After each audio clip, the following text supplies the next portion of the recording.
So hello everyone, my name's Louise Ross and I'm really pleased to welcome Professor Ron Borland to deliver a presentation today for the ASCP Special Interest Group. Ron is a Professor of Psychology and Health Behaviour and a Deputy Director of the Melbourne Centre for Behaviour Change at the University of Melbourne. He worked for over 30 years at the Council Victoria and is currently a Principal Investigator of the International Tobacco Control Policy Evaluation Project, which is an international collaboration analysing the impact of policies on smoking. Impressively, he's listed on the Web of Science list as one of the world's most influential scientists, so we're especially privileged to have him here today. So on behalf of APSAD, I am very pleased to welcome him here to deliver this presentation, which is a presentation focusing on an evaluation of online and automated smoking cessation programs. So over to you, Ron. Okay, thanks very much, Louise, for those nice words. I should point out that the main reason I'm here is because I've also developed a range of internet and phone-based smoking cessation apps, which is going to be the main topic of this conversation. I will now go, if I can find the right button, to share the screen so you can see my presentation. Actually, Ron, just while you're doing that, I might just say to people that we will hold off, sorry, I should have said this earlier, we'll hold off on doing questions until the end. And so if you could just put your questions into the chat box below of the screen. Thanks. Can people see the screen now with an online evaluation there? Yep, we can. We'll now just go into display mode. Okay.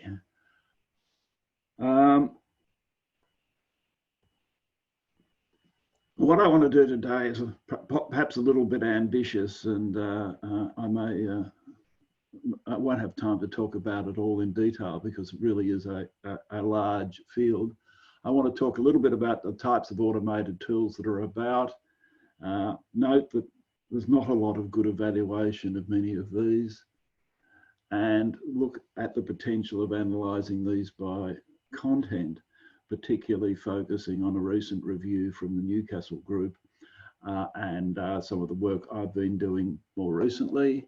And in doing that, I'm going to be talking in detail about the history of my QuitCoach and QuitText programs. So away we go. There are a range of different internet-based resources available for quitting smoking. There are on-phone apps which only work on the phone. There are text messaging programs where stream-to-text messages and perhaps SMS messages are sent to phones. There are internet-based, more intelligent systems that provide some sort of structured advice. There are a whole range of hybrids of the above. And there are also chat rooms where people can go to talk to other people in real time or in delayed time about their issues around smoking cessation. And some of these chat rooms have some, or the interactive ones have some kind of expert human input available to them. I'm not going to be talking about the chat rooms and the expert input. I'm going to be talking more about the top categories.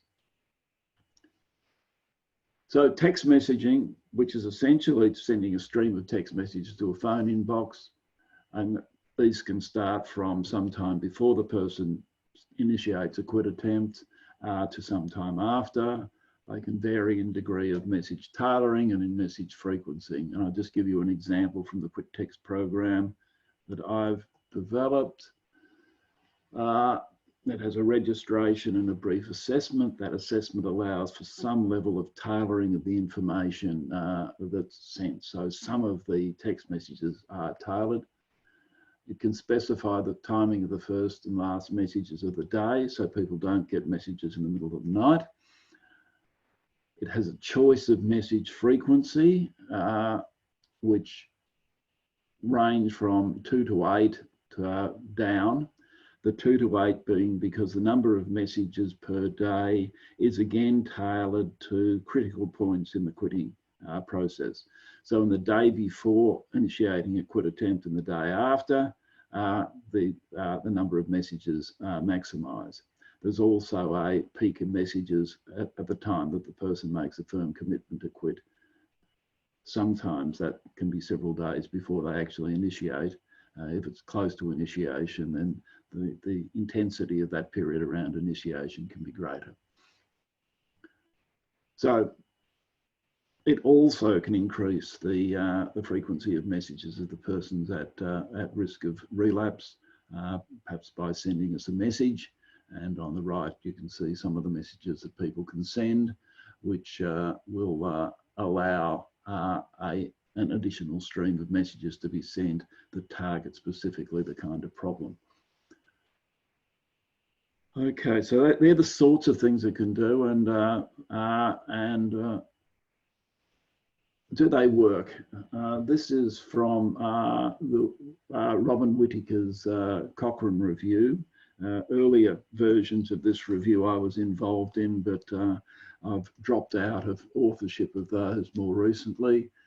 And the evidence is fairly clear that overall text-to-quit systems work. One of them is the one I developed, which just missed statistical significance, but you can see that the odds ratio for it are about the odds ratio overall. And in looking at that overall odds ratio, it's heavily biased by the Free et al. Study, which they've weighted at 38% because it has an enormous sample size.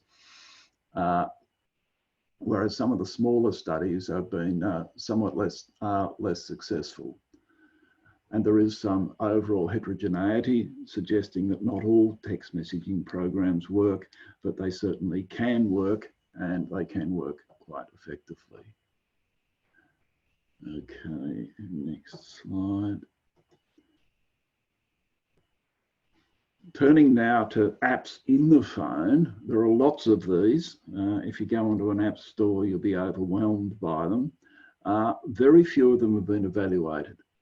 In fact, I could only find one substantial study, and it seemed to include messages sent from the server to the person on a daily basis. So in a sense was a hybrid with text-based stuff, and it was developed in Sydney. But at least some of them have credible content. So for example, My Quit Buddy, the one that was developed by the Commonwealth and is widely disseminated, as far as I can been able to find, there's no good evaluation data for the effectiveness of My Quit Buddy. But if you look at some of the things that it does, they're things that you would expect to have a benefit, and some of them we know actually do improve outcomes like goal setting and provision of support, among some of the others. It also has a capacity to link to the quit line, as some other programs do. So for people for whom the app or the intervention is not doing all they need, there is a link to further help, which again should result in better outcomes.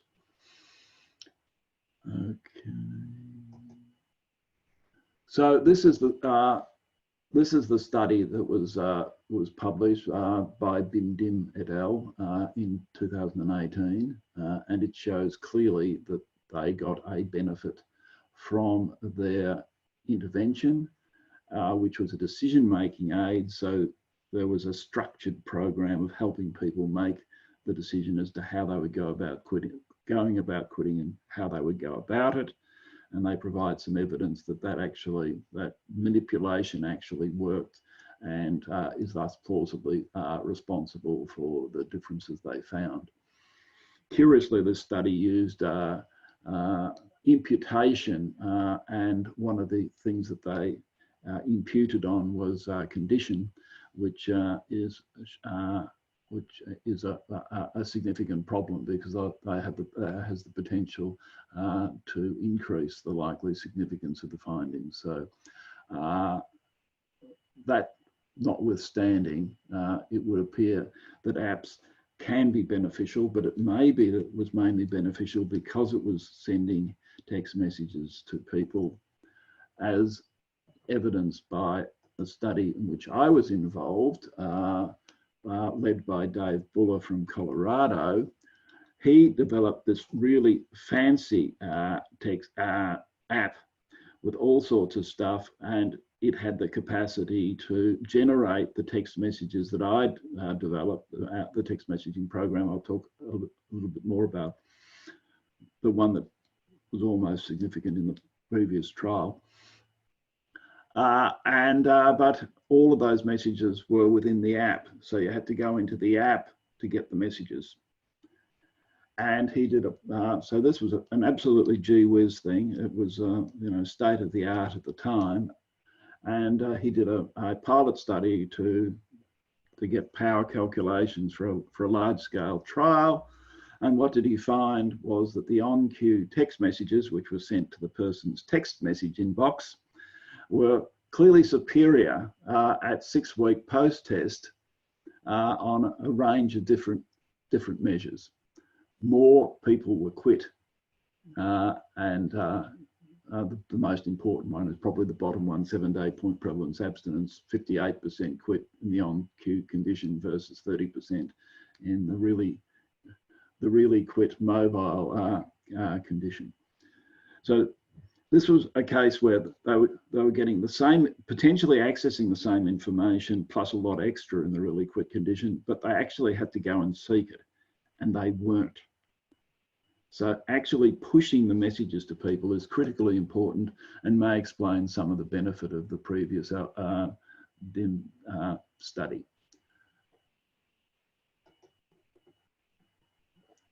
Interactive web-based stuff. There's been a fairly recent 2019 systematic review from the Newcastle group led by McCrabb, published in Annals of Behavioural Medicine, which I would recommend people have a look at because it really is an extremely good review. It's not only useful in that it looks at the effectiveness of web-based programs, but it analyses them as a function of the behaviour change techniques that have been reported as being used in those interventions, and analyses as a function of content, which is an important step forward. It finds that overall that the behaviour change techniques that they could identify, there were more of them in the intervention groups compared with the control interventions.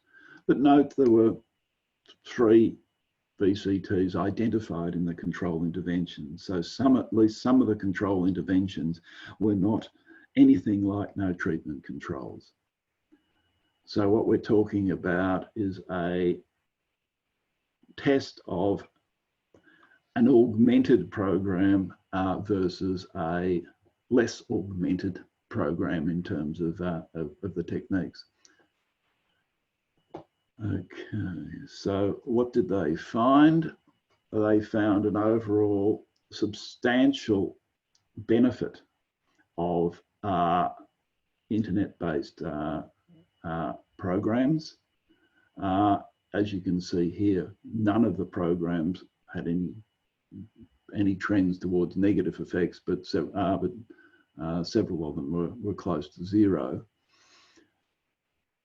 It is important to note that the Borland 2013 trial, which I'll talk more about in a moment, was the control condition for the Borland 2015 trial.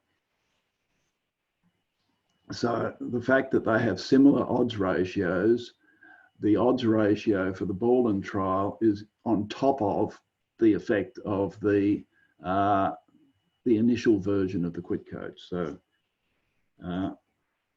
which goes to the issue of what these meta-analyses are actually demonstrating. They're demonstrating that they're more effective than controls, but we also need to be considering how much more effective they are than no intervention at all or minimal interventions. And as it becomes increasingly important that we don't provide people with minimal interventions because of the ethical constraints on that, we need to have a good estimate of what the effect size is for the minimal interventions, so we can add that on to the benefit for the more intensive and the more effective interventions. So they did this really fancy stuff of looking at the outcomes in terms of the behaviour change techniques that have been categorised by Susan Mickey and her associates at UCL in London. And they found that for some of these BCTs, and I've cut out much of the non-significant stuff out of this table so it would fit on a page and people could see it, that a number of BCTs or classes of BCTs were associated with positive outcomes in studies with short-term impact, and most of those were replicated in studies that were looking at longer-term outcomes.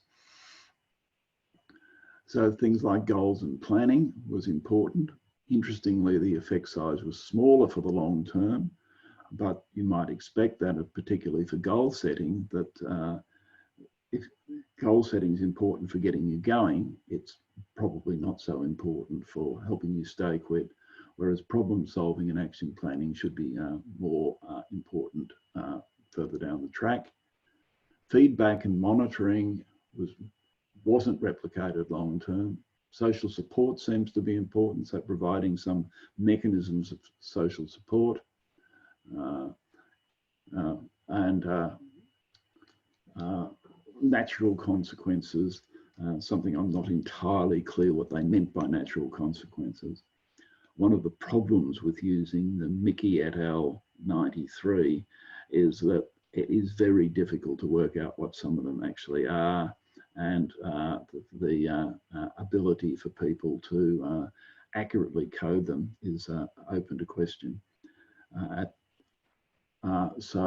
It's that we're getting effects for things that should work is reassuring, but it's less clear exactly what some of those effects are likely to be. So how are we going for time? Not too badly.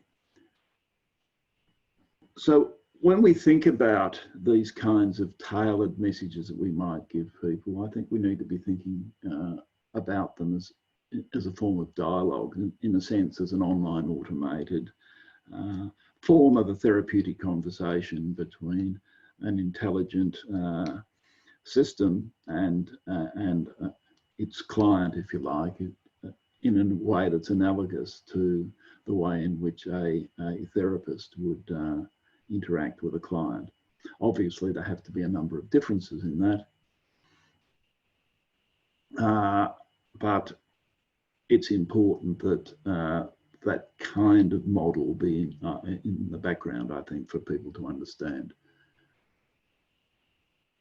If you're going to have a tailored dialogue, then the responses that the system makes to input from the person must relate to their answers. So it needs to have that kind of intelligence associated. And it needs to consider the recency of the answer. So if the person says right now that they're planning to quit smoking, then you can say that they're planning to quit smoking. But if you're sending them text messages a week later, things may have changed. And if you haven't updated that information, then you can't assume that they're in the same state as they were a week earlier. So you may need to check the answer or provide the information in a conditional way. So if you're still thinking of going ahead with your quit attempt, for example.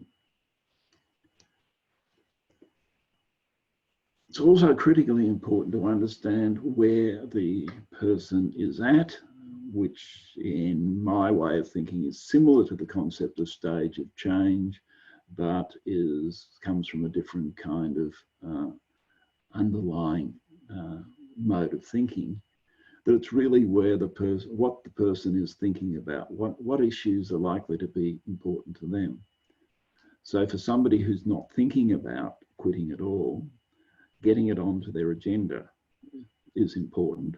This is unlikely to be useful for these kinds of aids, because nobody who's not thinking about quitting is likely to try one of these aids. So the aids are likely only to be useful for people who've actually started thinking about quitting. But for somebody who's thinking about it and not sure what to do, then the use of decision aids, like talked about in a previous study, may in fact be incredibly useful in helping people orient themselves to choosing an appropriate path on which to quit, and that increases their likelihood of going ahead.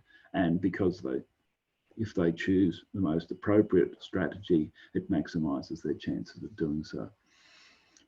And this kind of process needs to continue over time as the person's actually made a commitment to quit, set a date or something like that. Then they're in a different state of mind to what they were before they actually set that date. And then it's a matter of helping them implement that decision.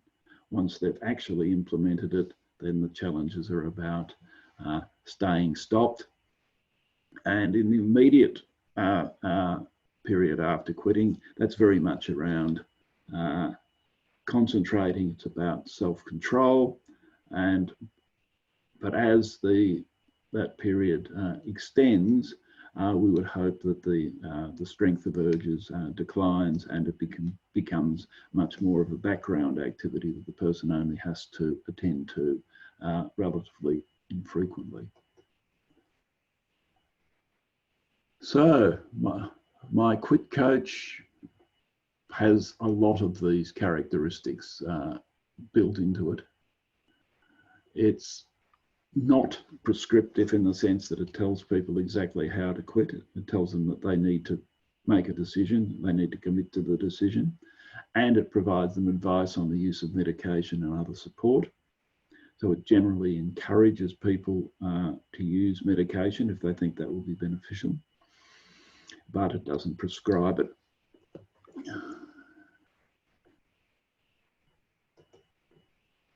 This is some of the kinds of materials. So there's an explanation of how it's supposed to help you. There are an assessment tool, and that results in a 2 to 4 page letter, which is built up from a whole lot of separate paragraphs and parts of sentences and tailored paragraphs that come together as a coherent letter, which starts off telling the person, just reflecting on what they've told the QuitCoach, where they're at, what their likely problems are going to be, what the opportunities are, and how to progress from where they are into the future. And it also has access to a whole range of more static resources that the person can use. In its more advanced versions, it also has some extra capacities, which I'll talk about a bit later.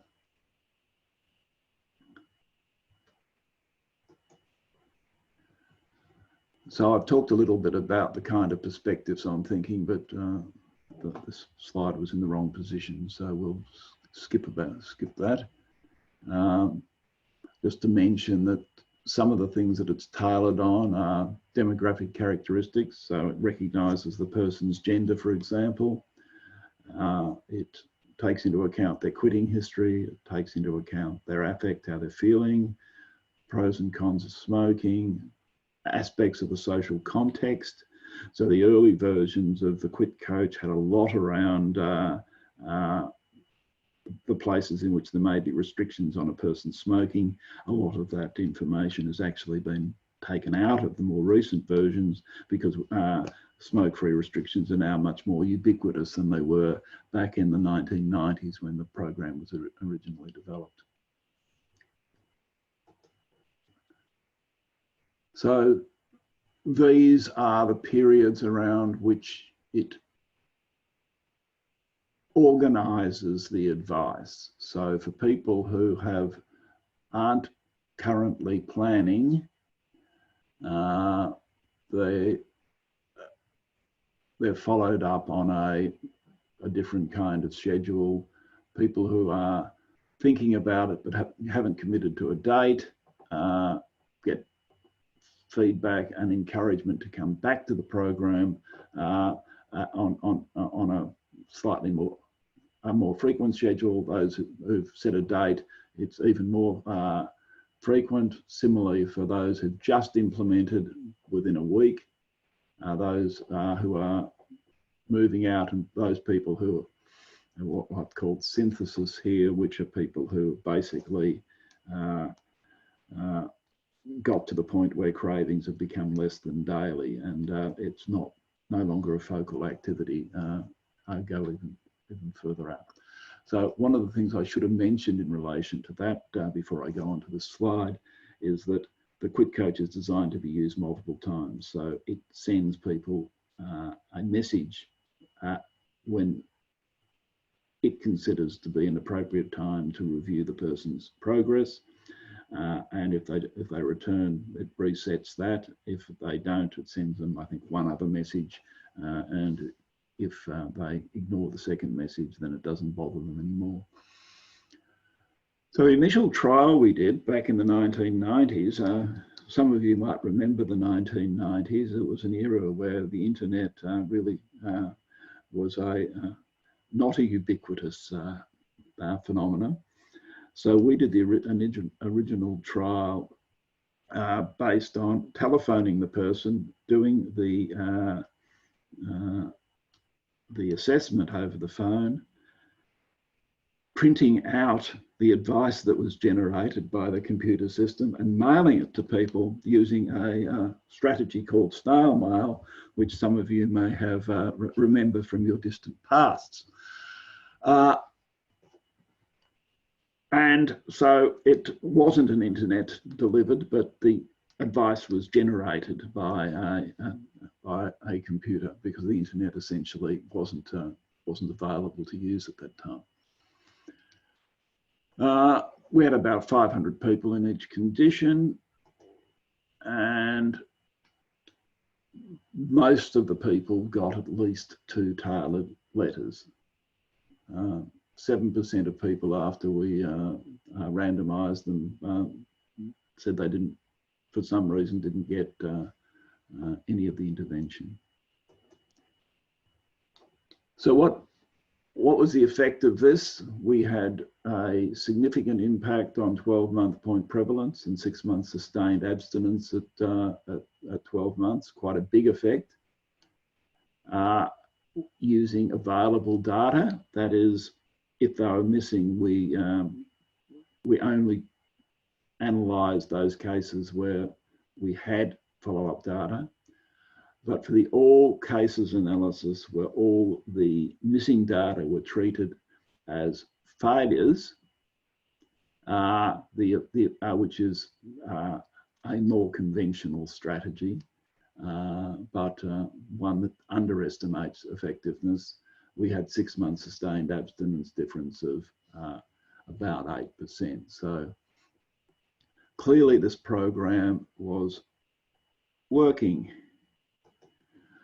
We looked at 6 months abstinence by the number of advice letters we sent, and as you can see, it seemed to increase up to about 10 or so, and then declined. It was quite remarkable that some people would continue to interact. They would be slipping up and relapsing and come back and do it again and again and again. So part of the reason that we have these is that up to some point, people are actually clearly getting benefit. These people would almost certainly have failed completely if they hadn't had all of this extra help. So the amount of help seems to have a positive impact. We also identified a possible relapse prevention effect, because in this trial, we didn't just recruit people who were on the point of quitting smoking, we also recruited people who'd recently quit. And as you can see, the people who were quit at baseline, the 6 month sustained abstinence was higher than for those who were smoking at baseline, but the difference was pretty much identical. So part of the impact of this program seems to be on helping people stay quit in the longer term. Several years later, the internet had arrived, and we'd arrived in the modern era. We'd ticked over into the 21st century, well and truly, and we got resources to do an internet-based trial where we compared the QuitCoach with the QuitText program that I mentioned earlier in the presentation. We also had two combined conditions, one where the two of them were given together, so they were offered the package, and a second combined condition where they were offered a choice of either or both, so they could choose which they wanted, or they could choose both. And then there was a control condition where they were basically sent to untailored web-based resources.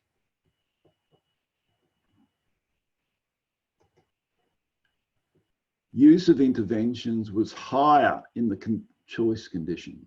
So more people engaged to a significant degree in the choice condition than in the others. And the extent of intensive engagement was relatively modest, because we were recruiting people in this particular study largely unrelated to their interest in quitting, or at least some of them were, as I'll show you in a moment. There were no real differences in the making of quit attempts, but there was a benefit of 7-day abstinence for overall against the controls, but nothing for the QuitCoach condition, interestingly. When we went to 6 months sustained abstinence, there were similar levels of benefit for all 4 intervention conditions over the control, but the effect sizes were quite small, as you can see. And so an overall effect of about a 40% improvement. But if you restricted that to the people who used the QuitCoach and estimated what that would have been for the people who in the control condition, and I can explain how I've done that if people are interested, but we probably haven't got enough time to do that in detail. You can find that the effect size is rather larger, suggesting that actually engaging with the intervention is important. We also had a very high retention rate of 87%. That's the formula for doing it. I'll skip over that because that'll blow your minds. One of the interesting things is in this study, as I alluded to earlier, that we started recruiting by cold calling people, and we ended up collecting 2 samples, one of people who were cold called and another of people who actually recruited themselves into the study on the basis of advertising. As you can see, there was massively higher success rates among those people who were the information seekers than the cold callers in terms of 6 months outcome. But notably, those people who were the information seekers did particularly well with the QuitCoach, but they did particularly poorly with the cold call program, and it was the text messaging program that seemed to be most effective for people who started out relatively disinterested. Why the choice condition did so bad in that condition is unclear. But it does suggest that the kind of intervention people are most likely to benefit from may be a function of some of their background characteristics. Okay, that one's out of order as well. Oh God, I thought I'd taken those out, but I hadn't. Ron, it's Louise, just letting you know it's 25 to. Yep, I'm going pretty well on time, thanks Louise. I've got some, I was sure I took these out. Anyhow, just the last point there is that we analysed this as a function of people, whether they use medication or not, and people who use medications were more likely to be successful, mainly using NRT, but some using varenicline, etc. And it was unrelated to help from the CBT intervention. So there was no evidence of any interaction effect, but it was a strong effect of use of medication on success in that trial. The most recent trial, and in some senses the most interesting one, the one that brings us back to BCTs, is a 2x2 factorial study we did, which was finally published in 2015. And it was designed to test two things. One was immediate implementation. A couple of years before we started this trial, there'd been a number of studies coming out suggesting that that unassisted spontaneous quitting was more effective than planned quitting. We've subsequently done work through the ITC project, which Louise mentioned my participation in, demonstrating that that is in fact an artifact of differential memory effects.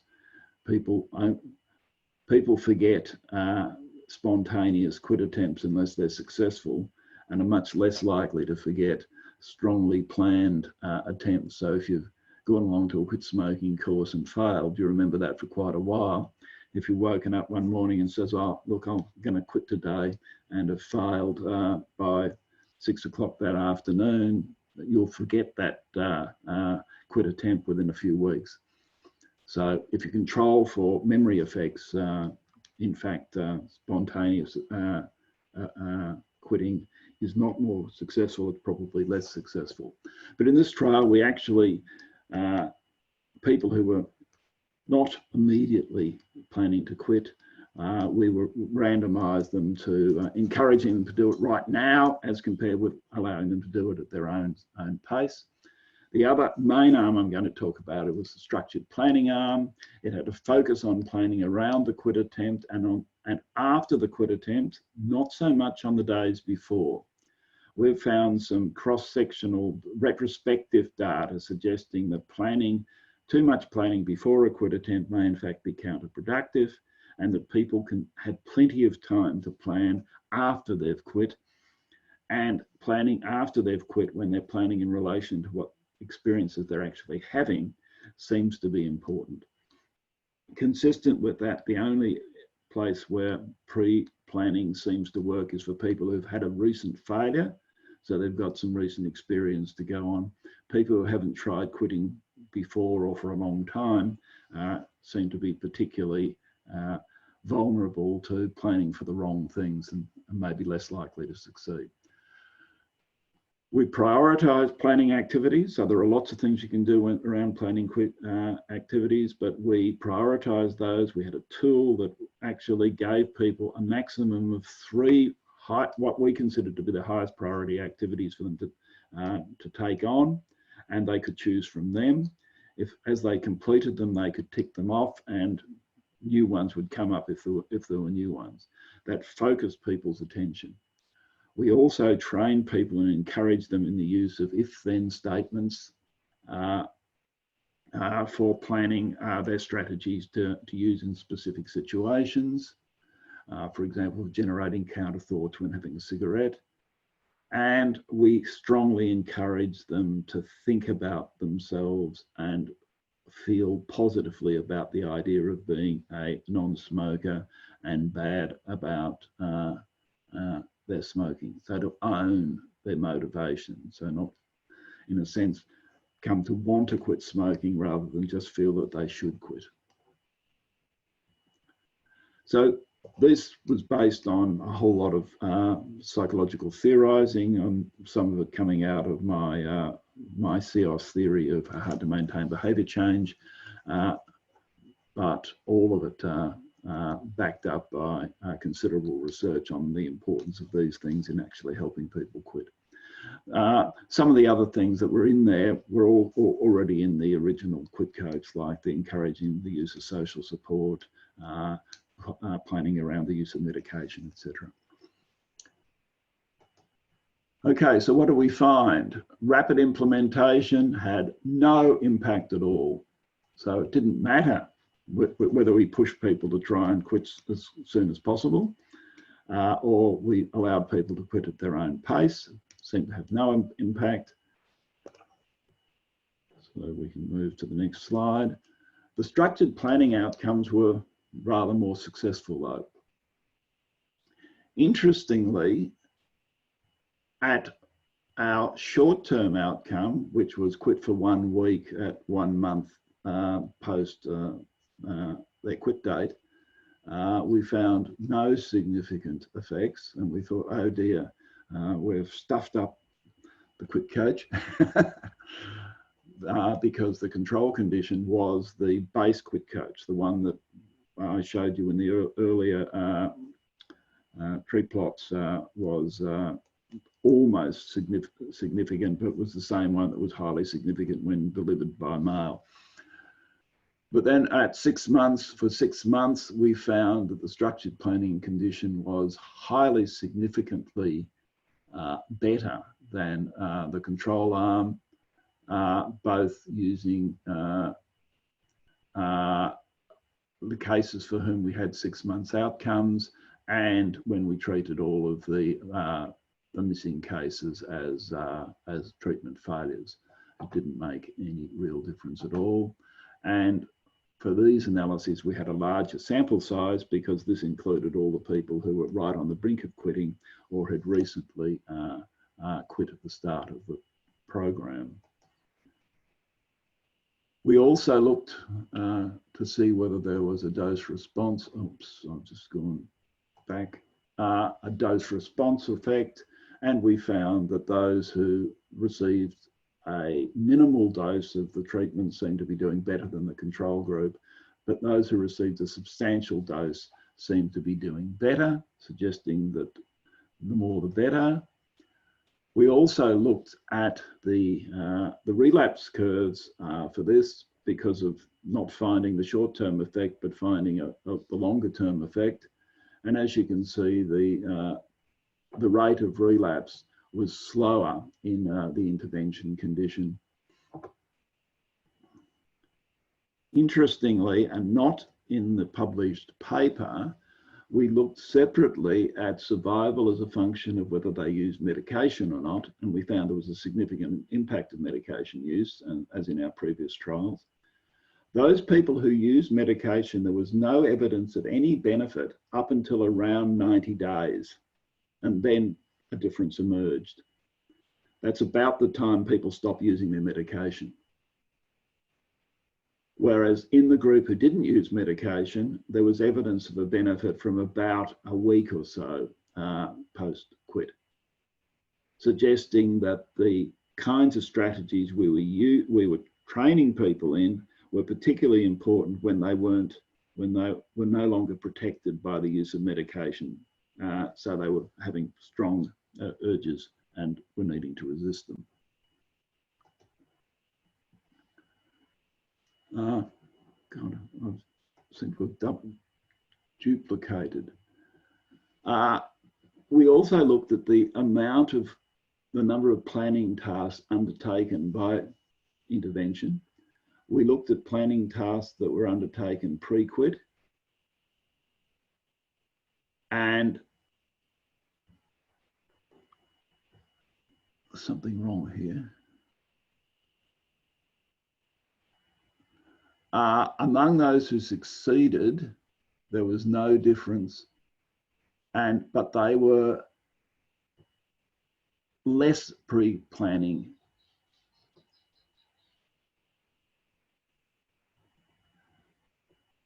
Whereas post-quit, success was associated with more pre-planning, more planning in the intervention group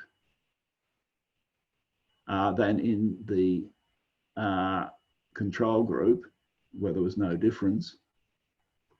So just to explain that again more clearly, in pre-quit planning, there was more pre-quit planning among those who failed, but there was no difference in the pre-quit planning between the two conditions. So in both conditions, those who did more pre-quit planning were more likely to fail. Post-quit, those who did more post-quit planning were more likely to succeed in the intervention group, but not in the control group. I hope that's clear. Suggesting that the specific kinds of planning that we were encouraging people to do were playing a role. So it appears to have reduced relapse, particularly about beyond 1 week quit. And both of these studies are rare examples of demonstrating evidence of increasing beneficial effect or a beneficial effect post actual quitting. Unfortunately, the Cochrane Review on Relapse defines relapse prevention as anything that happens after you've been quit for 1 month, which is, in my mind, a bizarre definition. So they don't include the data from these trials in their analysis. But I think it does provide clear evidence that these behavioural techniques actually can help people stay quit in the longer term, as well as in some cases helping them make a more effective initial attempt to set them up for that. So to end, to give it some time for, this is basically a summary of what I think that the entire field is about. Computer-tailored advice of all kinds can help smokers quit, as can apps and various other things. But the quality matters. The timeliness of them matters. So we need to be giving the right advice at the right time. The amount of engagement matters. And pushing messages to people seems to be much more important than having the messages available where people have to seek them out themselves. So where does it fit into our smoking cessation toolkit? I think it can be treated as a medium intensity help with or without the concurrent use of quit smoking medication. I've no doubt that these programs have the potential to be integrated in with forms of face-to-face help or telephone-based help from a real counsellor.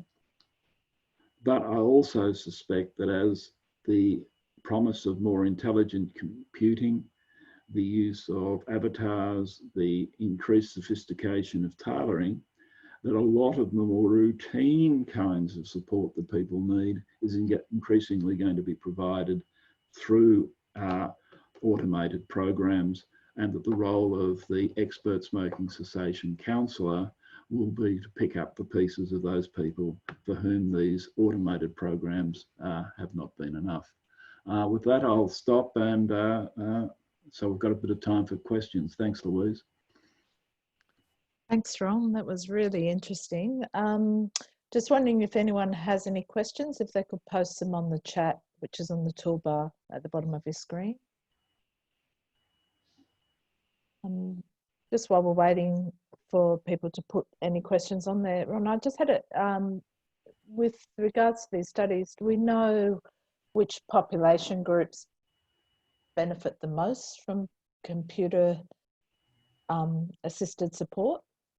Like, are there particular groups or demographic populations who will benefit the most from these at the moment? Well, the data I've presented suggests that different groups might benefit from different kinds. I'm not aware of a lot of evidence on different kinds of people. Clearly, people need to have some degree of computer literacy and some degree of literacy, full stop, and access to these kinds of tools for them to be effective. But mobile phones are now ubiquitous, so the things that can be delivered on mobile phones, most of the internet-based programs can be delivered similarly well, or at least in some cases perhaps even better on people's mobile phones. There's increased technology to be able to warn people when they're in situations where they might be at risk, using geolocation and stuff. And I know people are doing experimental work around that kind of stuff. Whether it'll have enough benefit to be justified, I'm not sure. It certainly wasn't justified to build those kinds of things in the era when they hadn't been built for other purposes, but now they're widely available and built into a lot of people's smartphones. Some of those facilities will be included. I don't think in principle there's any kind of person for whom they're not likely to be successful. They're less likely to be successful for people who have a strong need for social support and are less able to self-manage themselves. And a number of the programs, including my QuitCoach, for people who there is advice to seek out a person-to-person counsellor if you're finding that the going's too hard. But we don't have good data as to who exactly it is that might seek that help, because the numbers who do tend to be fairly low. Yeah. So the answer is we don't really know. Mm. And do we know the impact of the programs on, I know you said that people were more successful if they use medication. Is there any evidence around the impact of these programs on people seeking medication and using it? Have they drilled down that far? Look, a couple of the programs I've seen a couple, and I can't quote you chapter and verse, I'm afraid, where people have encouraged the use of medication. The planning study that I talked about did that to some degree, but I'm not sure that they had a significant increase in the people using medication. But I think they may have used it better. I can't remember the exact details. I'm sorry about that. Some of these programs encourage people to think about the role of medication and provide some evidence that they can be effective. I think the reason that we get quite strong effects for the use of medication in these contexts is that medication is not a magic bullet, as all of this audience would presume know, but it does make life a bit easier because the strength of cravings, particularly if you're using dosing appropriately, can be dumbed down. So it's easier to stay quit in the shorter term. And as the data I showed from our trial of a few years ago showed that the rate of decline seemed to be, our intervention didn't have a lot of effect while people were on medication. But once they were off medication, and we actually didn't know exactly when they were off, but we imputed that because most courses of medication finish at about 3 months.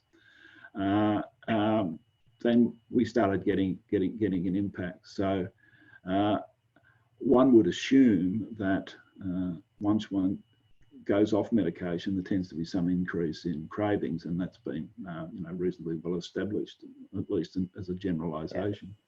So if you've got those skills available to you and you can use them, then you're better able to resist those that transition, and that probably explains much of the difference that we found. Yeah. Okay. We haven't got any questions on the chat. I just a comment on, I think it was really interesting, the information around the pre-quit planning and success rates. That's not something that I really heard before, where you commented that too much planning before a quit attempt may be counterproductive. I thought that's quite interesting to think about, getting the balance right around planning. Yeah, well, the whole notion of planning, people implicitly seem to think that you've got to do it before you start. And some aspects of planning you obviously do need to do before you start. You can't decide that you're going to use varenicline after you've started, because you need to get a script, fill the script, and use it for several days before you make your quit attempt, if you're using it in the prescribed manner. But I think a lot of people do a lot of planning of how they're going to deal with a whole lot of situations beforehand.